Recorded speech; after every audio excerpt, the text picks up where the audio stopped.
All right, Coach, congrats. Doubleheader sweep over Rutgers. Give me your overall thoughts on the day.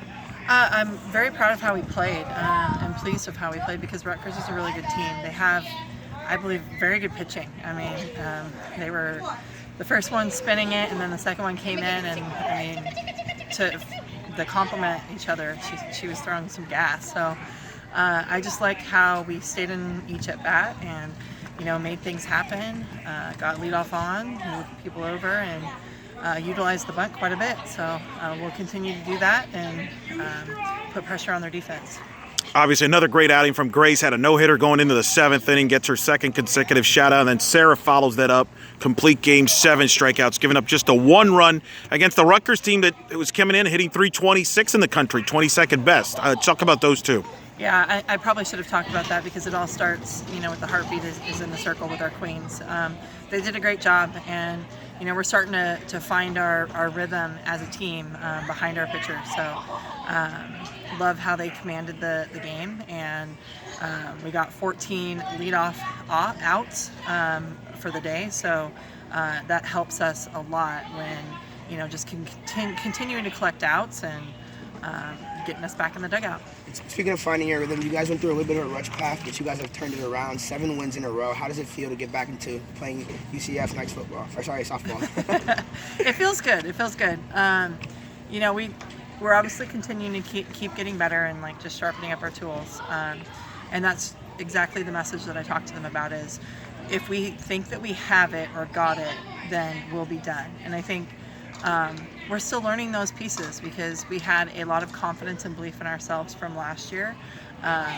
We did a lot of the things we sought out to do and said that we were going to do, and I think this year they're like, oh, well, we said we're doing these things. How come it's not happening? Well, we have to create those opportunities for ourselves. So we're learning how to grind through that and figuring our team out. So, figuring each other out, playing for each other, and learning our roles.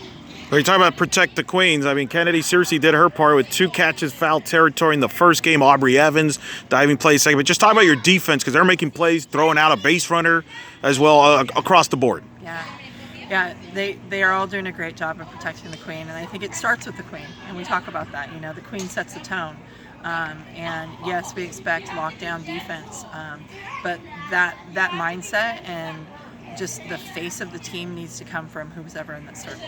Speaking of in the circle, like you said, Sarah Willis with 7 strikeouts today. How big of an impact has she made for this program?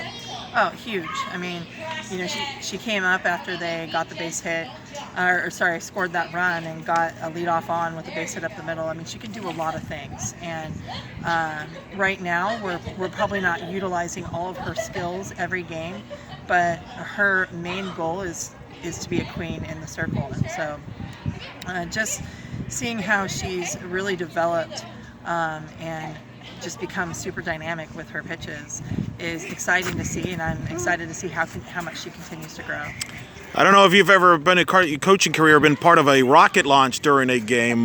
Give me your vantage point of that, because you stepped out. I think you saw it coming because you went out there to talk to Sarah. So take me through your vantage point of all that. Yeah, I think I obviously also saw Squirrel and looked at the rocket launch as well. So. But it's just cool. That's what's so fun about being here in Florida is we see it and we're like, yeah, no big deal. We see these all the time. And I think our opponent may have stopped the entire game in their dugout like, oh my gosh, because it's such a cool thing to see. But for us, we just said, hey, get back into it, lock in, because our goal was to come in and play 14 solid innings of softball. You get the doubleheader sweep, as I mentioned there, with the sweep. And you're timely hitting small ball, attacking their defenses. Just talk about getting back to, you mentioned it to me earlier, night softball. That was kind of part of it there. Yeah, night softball is just, being gritty, putting pressure on the defense.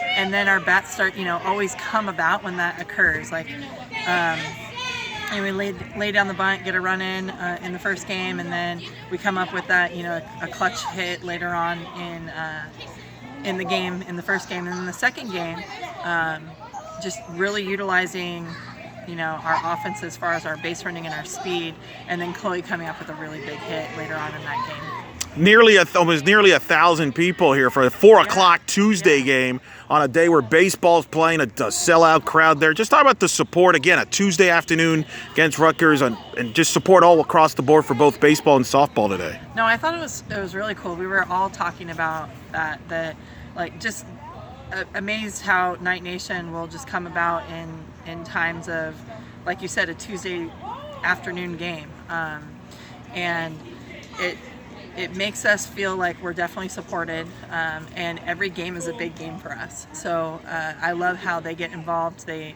fully support and back our women, and after the games, to see them want to greet them after the games, it's the coolest thing. You know, they make them feel big time because they are, and we love that, and we want to continue to build that.